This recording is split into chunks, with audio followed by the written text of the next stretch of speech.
Honda's first ever fully battery electric vehicle for the United States market is upon us. We have full details, pricing, packaging, features, technology, range, and more on the Honda Prologue coming up. Let's go. And stay till afterwards because we're going to talk about Honda and Acura's charging benefits, which networks they're working with, what they have coming down the pipe, Tesla superchargers, all that good stuff. We'll cover that at the end, but we're going to get right into the meat and the potatoes on the new electric Prologue. Estimated horsepower on the all-wheel drive models is 288 horsepower and 333 pound-feet of torque. My guess, 0 to 60 would be around 5.5 seconds with that. However, we don't have the front-wheel drive power numbers quite yet. So stay tuned for that. Hopefully, I learn more about that soon. I would assume that there's going to be a media drive for the Prologue early, maybe January, February. So I'll definitely know more then about some of the more finer details here, but we still have a ton of information today. Across all grades, and there are 3 grades, the EX, the Touring, and the Elite, all grades have 85 kilowatt hour battery pack. And with the 19-inch wheels that you have on the EX and in the Touring, you're going to be able to get what they are claiming that they're expecting 300 miles, right? Kind of like that holy grail for the current battery electric vehicle market. If you can get to 300 miles on an SUV, you're doing pretty good. And Honda seems to be doing that here with the Prologue. Price is starting in the upper 40,000s. And if we look at the different trim levels, like I mentioned, EX, Touring, and Elite. So think of the EX after destination, $50,000. That's how I'm seeing it. Touring is probably going to be $55,000, Elite maybe $60,000. That's still a lot of money for a Honda. It's going to be, is it the most expensive Honda in the lineup at that point? If we look at the Pilot, which gives you 3 rows of seats, Elite comes in at $52,000. So the Prologue will cost more than that if you're comparing equipment to equipment. The Odyssey is about $50,000 here at $49,970. So yeah, it is going to be the most expensive Honda possibly ever sold in the United States market. So we can't wait till 2027 or so when we know we're going to get cheaper EVs that are co-developed with Honda and General Motors on a smaller platform. Think of maybe like the next generation Bolt as a possibility. And maybe Honda brings back the Fit nameplate. That would be pretty cool to be kind of like a 250 mile city EV with quick charging. Would be pretty sweet for around $25,000, $30,000. But that's dreams. Let's get back to the Prologue, the here and the now. Now the wheelbase is enormous, 121.8 inches. To give you an idea, the MDX's wheelbase, which is a 3-row crossover, right, is 113.8. I'm bringing the MDX up because it's going to cost MDX money. All right, length is 192 inches, and that is 8 inches longer than the CRV, and it's 5 inches wider than the CRV as well. Now, the height is 64.7 inches, which makes it about 2 inches shorter than what we see on the CRV, for example. Let's get into the features per grade. Honda sensing, of course, across all trim levels, as well as 11-inch digital instrument display. So that is behind the steering wheel. Head-up displays on the Elite model, 11-inch touchscreen is standard across all grades as well. Google built-in, standard across all grades, unlike the Honda Accord, which kept it only for the top Touring trim. All right, you have wireless Apple CarPlay, wireless Android Auto, heated front seats across all trim levels, panoramic sunroof. If you got to have that panel roof, you can get it on the Touring and the Elite, not on the base EX trim. Bose also comes on that the Touring and Elite, but not on the EX. And then you get a sport driving mode on the Elite. And the Elite is all-wheel drive only, so that gives you the full-fat 288 horsepower and 333 pound-feet of torque. That Elite also has 21-inch wheels and tires, which are also run flats. So it looks like you might be able to get a spare tire on the 19-inch models because it says available self-sealing tires, which I would assume those are the standard tires on the 21-inch wheel model. For the first time ever, we're going to have rear cross traffic braking in a Honda, as well as blind zone steering assist. So if you put your blinker on and if someone's in your blind spot and you start turning into that, I think that helps steer you and correct you so you don't run into someone in your blind spot, as well as rear pedestrian alert. There's roughly 137 cubic feet of interior space. To put that in comparison, the CRV just has about 106 cubic feet of space. So we got about 30 more cubic feet of interior space. So you're going to have tons of cargo capacity. If you look here, 25.2 cubic feet of cargo space behind the rear seats. Seats fold down 60/40. Cargo space expands 57.7 when you fold down the seats, and you have another half cubic feet of space underneath the rear cargo floor. Power tailgate and hands-free access is standard on Touring and Elite, so you'll just have manual control on the EX. Now, interior is going to change from trim level to trim level. The base EX gets cloth, which is black and charcoal, or charcoal and light gray. Touring adds black and charcoal or charcoal and light gray leather seating surfaces with accent stitching, memory driver's seat, and leather-wrapped steering wheel. I'm hoping that the steering wheel in the EX grade is not plastic. That would be a big swing and a miss. At least not that cheap plastic that we saw on, oh gosh, that I'm still haunted by in the Honda Ridgeline Sport. But if they have a synthetic leather on the base steering wheel, that's perfectly fine if it's comfortable in the hands. All right, Prologue Elite comes standard with charcoal and black, or brown and black, or charcoal and light gray perforated leather seating surfaces with accent color stitching, front ventilated seats, and heated steering wheel. So ventilated front seats and heated steering wheel only available on that top Elite trim. Something that makes me happy is that you're going to have two USB-Cs up front with 45 watts of power.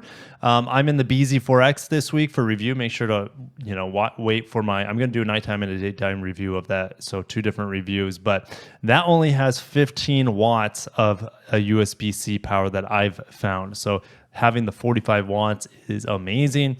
Also for second row passengers, you have two USB-C 45 watt chargers as well across all grades. We finally have over-the-air software updates to key vehicle computer modules, enhancing functionality and capability. It's not going to be, I would assume, for over-the-air updates for every little small microchip in the car, kind of like that Tesla does. But hey, this is a step in the right direction, absolutely. All right, let's get into charging, because I'm sure you guys want to know about the charging capacity here. Well, it's 155 kilowatts, and that's kind of par for course. I just got out of the e-tron this week, the Q8 e-tron Sportback, and that was around 170 kilowatts, if I remember correctly. And the BZ4X charges around 150 kilowatts that I have this week. So kind of right in the smack dab of average charging capacities, nowhere near what we see in some of the competitors, around 250 in best case scenario, 250 kilowatts. So at 155 kilowatts of charging, you get 65 miles of range in about 10 minutes. Now, what's cool is Honda's doing some incentives here to get you a level 2 charger at home. So they have a home charging station, which is 11.5 kilowatts. This thing charges fast on AC charge. 11.5 kilowatts is a ton of juice, but they're giving you a $100 public charging credit here, plus $500 installation incentive. So Honda is working with pre-vetted local installers through expert energy advisors who will help clients select the home charging solution best for their needs. That is awesome. They're actually giving you money to get your level 2 installed. If that's not something you want to do, or maybe that's something you already have, you can take advantage of them offering a portable charging kit and $300 of public charging credit plus $250 of installation incentive. So they'll still pay for an installation with this portable charging kit, which is pretty cool. I'm a big fan of portable charging kits. Obviously, 7.6 is level 2 charging, 1.3 kilowatts is level 1, but I wouldn't be surprised if this portable charging kit also comes with a level 1 adapter. But if you already have a charging station installed at home, you can just take advantage of the $750 public charging credit that Honda is offering with this purchase. So EVgo and Electrify America have just worked on new agreements giving Honda and Acura EV customers access to more of the largest charging networks in North America. And they're saying this is in addition to the recent announcement that Honda will adapt the NACS, the North American Charging Standard, which is the Tesla charging standard, if you want to look at it that way. And Honda and Acura EVs will be getting access to the Tesla supercharger network in the near future. Also, don't forget about the joint venture that Honda has with 6 other major automakers. I think Mercedes, BMW, I think Kia, Hyundai is in there as well. They're creating a charging network, and they're going to have 100,000 DC charging points or ports available to them by 2030, and the first ones will be opening in 2024. So the new agreements with EVgo and Electrify America will provide Honda and Acura EV owners single app access at thousands of fast chargers across the United States without leaving the Honda Link or Acura EV smartphone app. So it's all built into your Honda app instead of having to use and fumbling through all these different charging network apps that are out there. So that I love how Honda's making it easier and consolidated here. Honda and Acura EVs can find available stations, pay for charging, redeem credits, enroll in subscription plans, and access other features at the EVgo and Electrify America stations and those of their roaming partners. Okay, so that's all done on the Honda Link app, which is awesome. All right, so let's get into more of this supercharger network access, which is a developing thing. So let's read into it. The 2024 Prologue and Acura ZDX will be equipped with the CCS port, but all electric SUVs are planned to be compatible with NACS through the use of a charging adapter. Awesome. Honda is planning to launch a new EV model in North America equipped with NACS port in 2025. From that point forward, Honda will continue adopting NACS standards for its models. So ZDX and Prologue initially out of the gate, maybe for the first model year only, is going to have CCS charging standard in there, but they're going to give you an adapter at some point. Is it going to be at launch? I highly doubt it. It'll probably come in 2025 or something like that. All right, Honda electrification strategy here to keep you guys in the loop of what they're planning, what their goals are. They want to introduce 30 new EVs globally by 2030, global sales volume of 2 million units of EVs. In North America, Honda has laid out an aggressive timeline of EV introductions leading to 2030 and ultimately 100% zero-emission automobile sales by 2040. So in 2024 begins the sale of 100 Prologue. And you could also say the Acura ZDX starts in 2024. I think, is ZDX beat the Prologue to the market? That might be actually happening by the end of 2023. I forget off the top of my head. But anyways, those are beginning soon. Now, those are all co-developed with GM. And 2025, though, which is interesting because I'm curious in how Honda is going to do this and what kind of vehicle it's going to be, because they're saying in North America, in 2025, which feels just like next year, because my mind's already in 24. But anyways, a mid to large sized EV model on Honda's original dedicated e-architectural platform will go on sale. So we know about the Afeela vehicle that Honda's teaming up with Sony with. That will be coming in 2025, or at least by the end of it. So I don't know what other vehicle they would have a mid to large sized EV. If they already have the Prologue, which is a mid to large sized EV, would this be a sedan? Makes me wonder, would this be kind of like the electric alternative to the Accord? I'll see you guys down below what you would want to see for Honda's first dedicated e-architecture platform that they've been working on their own, not affiliated with General Motors. I just want to do a little comparison here between the stablemates. We know that this vehicle is going to be built at a General Motors plant, and it's going to be sharing the same platform with the Blazer EV. Now, this is a RS model. There's a lot more EV, or should I say trim levels of the EV Blazer than what we see on the Prologue, but I like how Honda's keeping it simple. Speaking of simple, I actually like the Honda design above and beyond, even though they have the same underpinnings, it's the same kind of vehicle underneath and the interiors are similar, but Honda's done a lot to make this vehicle look Honda. From the bar in the front, kind of reminds me of the Accord in a lot of ways. And it just is very, very simple. You have all these extra details, hard creases and extra lines here on the Blazer. Yes, it makes it look more aggressive, but I personally don't like it. I think this is going to age a lot better. And that's a good thing because we know EVs right now aren't going to age that well. I mean, Honda's already like, well, next year it gets the NACS port. So, it's already going to be changed within one model year difference. But with a design like this, I think it's very, very handsome, very timeless and minimal. But let me know down below, which design do you like better? Would you be going for the Chevy variant, or would you be going for the Honda Prologue, which, in my opinion, like I said, is a classic timeless design? We're also going to see the E-badge here it's kind of Honda's global thing for electrified vehicles. That's their global electrified badge. It's kind of like how Toyota uses the Beyond Zero little badge now for their electrified vehicles. But the rear area with the Honda, I mean, we don't have a Honda logo on here. Isn't that crazy? It just says Honda spelled out. What do you guys think about that? That's about as jarring to me as a Lexus not going with a Lexus logo on the back anymore and just going with font. So I personally would prefer the Honda logo on the rear. I'll see you guys battle it out down below as well.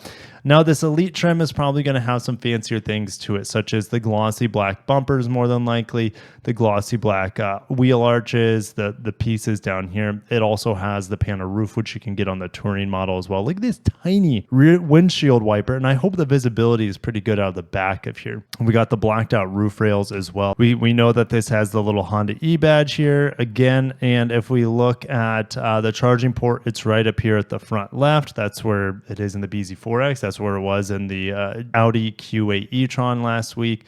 Got the little Honda logo charger there. We have fog lights up here. I don't know 100% if we'll have fog lights on the lesser trims. Of course, this being the top Elite model. Let's see here. Any other images? Okay, let's get onto the inside. I wanted to get your guys' impressions. Now, this is actually an older image. I want to pull up the newer image here. I don't know if it's any different. I doubt it's different, to be honest. But I just want to break it down for you guys. Two 11-inch screens here. You know, the Blazer EV actually has a 17-inch screen, but Honda's going and keeping the volume knob here. We have a very functional climate control area right here as well. Looks like they've kept the shiny black plastic on here on the dash, which is not my favorite thing. The BZ4X has it everywhere, and that's one of the things that really drives me up the wall in that car.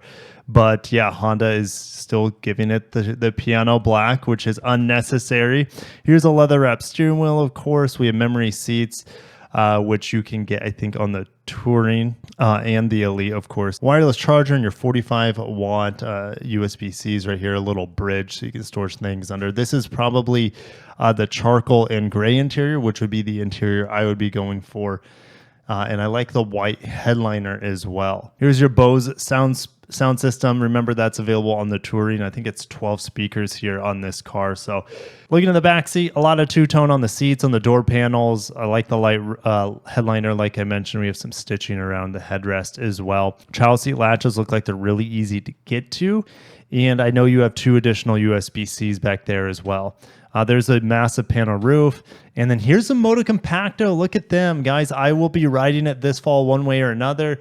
I was actually invited by Honda to head up to Michigan to ride this thing. It just doesn't work out logistically to fly me up to ride it for an hour or two and then fly back down to Florida. But I will be getting it either before it's available for purchase, just to review, but for sure I will be getting the Moto Compacto as a part of my fleet here, I guess you could say. I'm going to be doing lots of fun tests on this tiny little e-scooter. And I don't know if I'm going to get my hands on this vehicle before I head to Japan, but the good news is that the Prologue is actually going to be available at the Japan Mobility Show, the Tokyo Motor Show, even though it's a North American model, and I don't think it's going to be exported to Japan, but it's going to be showcased over at the Honda booth for the Tokyo Mobility Show. So I'm excited for that. Stay tuned for that sort of coverage, and I will be driving the new Prologue hopefully early in the new year as well. Thank you guys for watching. Are you excited for Honda's Prologue? What do you think about it? Its charging capabilities, its range. Do you think it's a good price starting around $50,000 or the upper 40s as they say for the base EX trim? I'll catch you in the next one. Thank you guys for watching. Have a great day and peace.